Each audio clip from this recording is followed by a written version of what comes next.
Magandang umaga, DJ Chacha and Manong Ted. Good morning po sa lahat ng mga kapatid na nakikinig at nanonood. Salamat po sa panahon. Yusek, ito nga pag-usapan natin itong concern tungkol dito sa MV Hondius. Ito po yung cruise ship na Mm-mm. nakaangkla pa rin hanggang ngayon dyan sa may Cape Verde. Matapos nga po magkaroon ng suspected hantavirus outbreak doon daw sa barko. May 2 confirmed cases, 5 suspected cases, at meron ng 3 pasahero na nasawi. Ang sinasabi sa balita, 38 Filipino crew members po ang sakay ng barko. Nagbigay na po kayo ng pahayag kahapon ng sinasabi niyo po maayos po yung kondisyon ng mga Pinoy crew members. Wala Yes. pong may hantavirus. Kanino po galing itong information na ito? Meron po ba kayong direct contact sa DFA, sa WHO, or sa ship operator mismo? Meron po tayong direct contact, DJ Chacha, dun sa World Health Organization International Health Regulations or IHR system.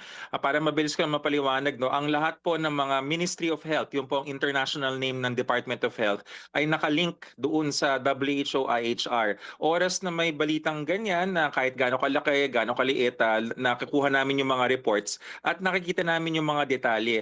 Now, on the ground, yung mismo nakakaharap, siguro nagtataka si mga kapatid natin, sinong doktor ang tumitingin dun sa mga ating kababayan? Mm. Yung mga doktor po mula dun sa Cape Verde, yung bansang pong yun na miyembro rin ng WHO, sila yung humaharap. Meron silang parang Bureau of Quarantine, katumbas natin, na sila yung sumasakay dun sa mismong vapor, tapos nakikita nila yung ating mga kababayan. Dun nanggagaling yung report. Oo, at least malinaw na po ngayon kung paano natin nakuha tong information na ito. So, Asek, lahat po itong 38 Filipino crew members na test na sila.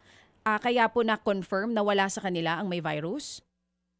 Yes, lahat sila, actually all 147 passengers, dalawa yan DJ Chacha, no? Meron tinatawag na symptomatic screening, tinitignan kung may sintomas o wala. At the same time, tinitignan nila merong mga tests, hindi lang malinaw sa akin kung PCR on yung specific na methodology, pero merong laboratory test na ginagawa para malaman kung ikaw ba ay infected anong ating hantavirus o hindi. Ito pong mga Pinoy crew members sa ito, itong 38, alam na po ba natin sa ngayon kung ilan po dito ang babae, ilan ang lalaki, at ano po ngayon yung kondisyon ng bawat isa sa kanila? Yung level of detail na yan, DJ Cha, hindi pa natin nakukuha. Ang nakuha lang natin is yung composition nga. So 38 overall Filipino kasi kasama sila sa 60-something else na crew members from other nationalities.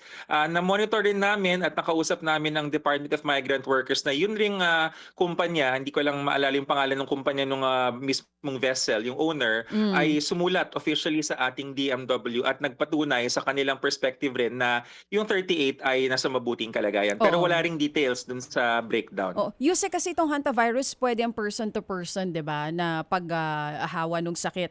Meron po bang balita kung may direct contact ang isa sa mga Pinoy crew members dun sa passengers na confirmed na may hantavirus or even po dun sa mga namatay?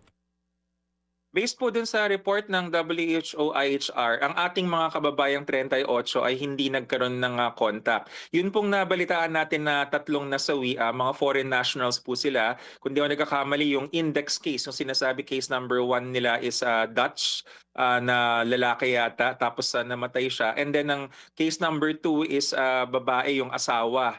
So yun yung sinasabing posibleng human-to-human transmission kasi magkasama sila sa kwarto mag-asawa. And then may third case na wala yatang contact dun sa dalawa pero posibleng dun sa kanyang pagpunta sa mga ports of call. Yan ang nakikita rin namin sa reports eh. Hindi maaaring nakuha dun sa mismong vapor yung sakit. Ngunit yung mga pasahero kasi syempre bumababayan, port of call, pupunta kung saan-saan. Mm. Baka nagkaroon sila ng interaction with wildlife. Pero patuloy pa rin yung investigasyon ng World Health Organization. Oo. Yuse kasi naka-quarantine pa rin itong barko na ngayon diyaan nga po sa Cape Verde sa Africa. Gaano pa po Mm-mm. katagal daw yung quarantine na gagawin dito sa mga sakay ng barko? So merong bago-bagong balita, no, kanina pagkagising ko nagbabasa uli ako, mukhang nag-statement na ang WHO na ang pasya nung kumpanya, remember ang may control nung galaw nung vapor is hindi WHO, yung pa ring kumpanya na Mm. may-ari, pero in cooperation sila with WHO. Ang pasya ng kumpanya is dadalhin sa Canary Islands. Ang Canary Islands ay isang teritoryo ng Espanya. So dun siya, I think northeast, no, dun sa Atlantic, pupunta dun yung barko, pero ang biyahe doon will be in 3 to 4 days. Tapos, base doon sa report, doon nila ipapasya isa-isa kung papauwiin na ba o hindi. So important na sabihin yung puwang, no, yung bilang ng mga araw. Ang unang kaso ay Abril pa actually nung una nilang natala, kung di ako nagkakamali sa report, nung galing sa South America. Kasi ano to cruise ship na umiikot-ikot sa dagat. So mula sa South America, umakyat yan papunta sa Africa, doon siya tumigil and then aakyat uli siya. Kaya ako tinatagal yung discussion dito, DJ tsaka Manong Ted, kasi yung incubation period habang tumatagal yung araw at hindi nagkakaroon ng sakit yung ibang pasahero, mas bumababa yung pagkakataon na nahawa sila. Okay. So, Pakiklaro, sir. Ano po? Pakiulit, sir. Mas bumababa yung pagkakataon na Manong Ted na nahahawa sila habang tumatagal yung araw. Kasi ibig sabihin na may incubation period yung virus. Usually mga 2 weeks yung mga incubation period na yan. Pagka lumampas ka na doon at matagal ka nang hindi nagkakasalamuha doon sa may sakit, most likely hindi ka na nahawaan. pagdating po nila ng Canary Island, will there be another quarantine? O paano po yung mangyayari? Ano daw ang balita doon?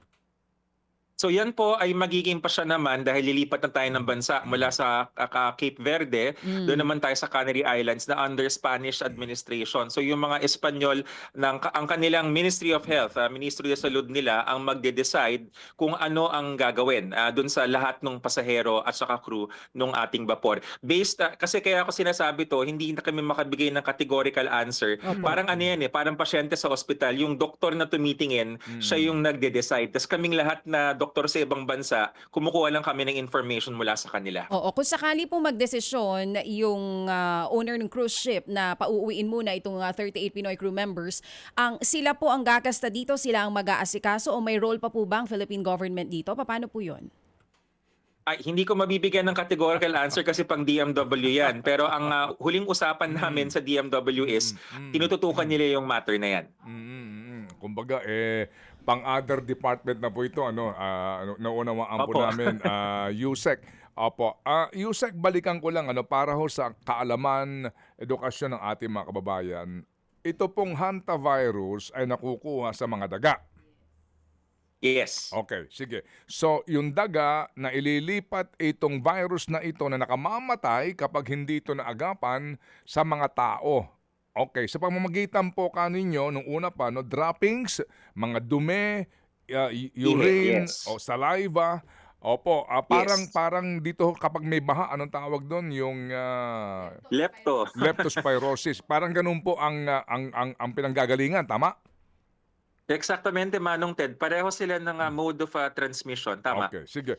Pero kapag ho ba ito ay napunta na sa tao ang virus na ito, airborne na ho ba ito? Maari ho bang sa loob ng isang kwarto, sa loob po ng isang restaurant, kung nandun ka sa cruise ship, maari bang kapag umubo-ubo itong taong ito, kaya po kung kapag nagsasalita siya, tumatalsik yung laway niya, nakakahawa ho ba ito?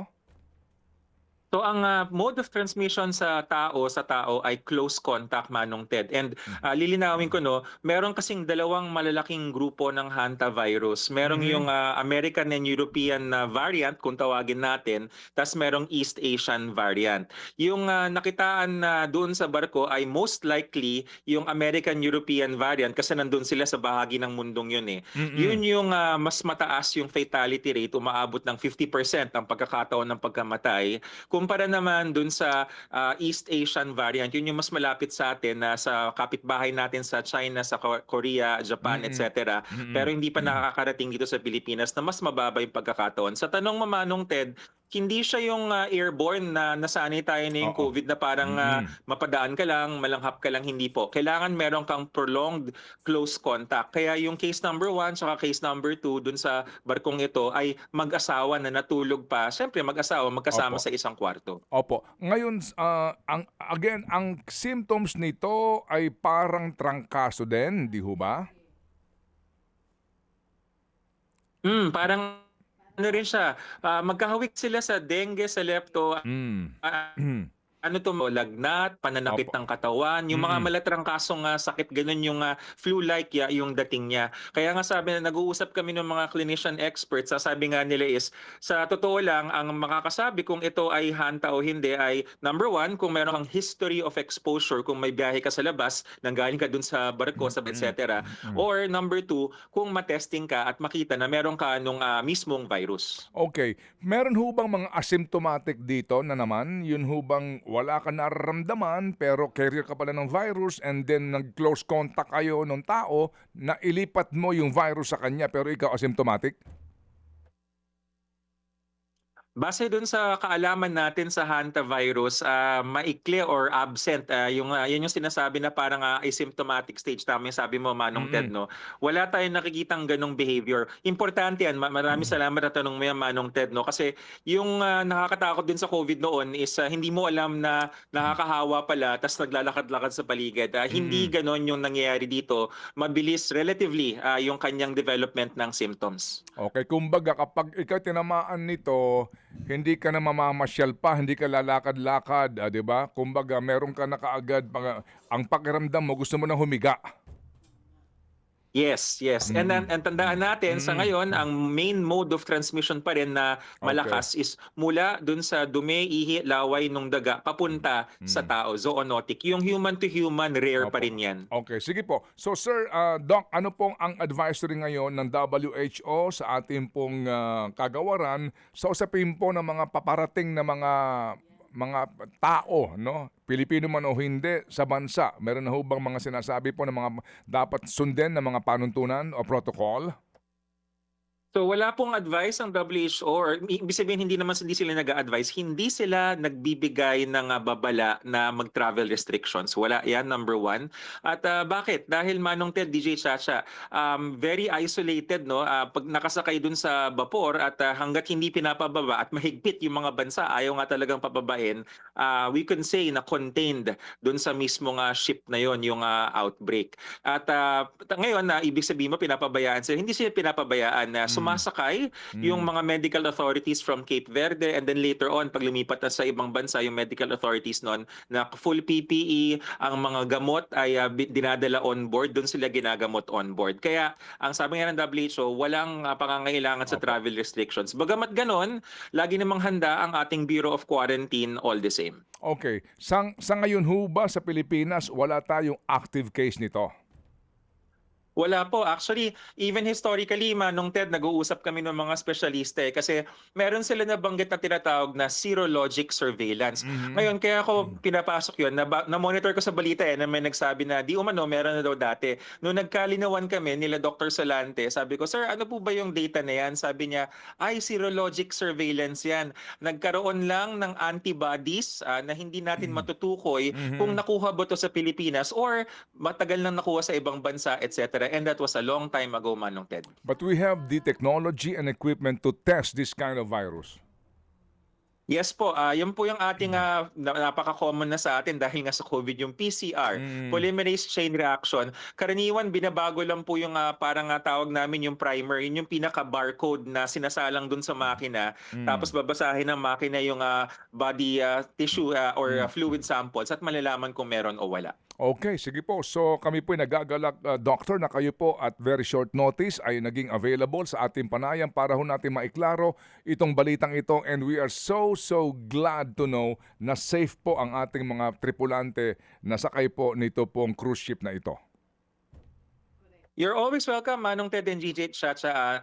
Kagalakan rin namin na magbigay ng impormasyon at makasama kayo sa pagbigay ng tamang impormasyon. So far, walang fake news na monitor pero sana wag nang magsimula yung mga iba dyan. Salamat po. Salamat naman. Opo, Oo. and thank you again. Mabuhay po, Dr.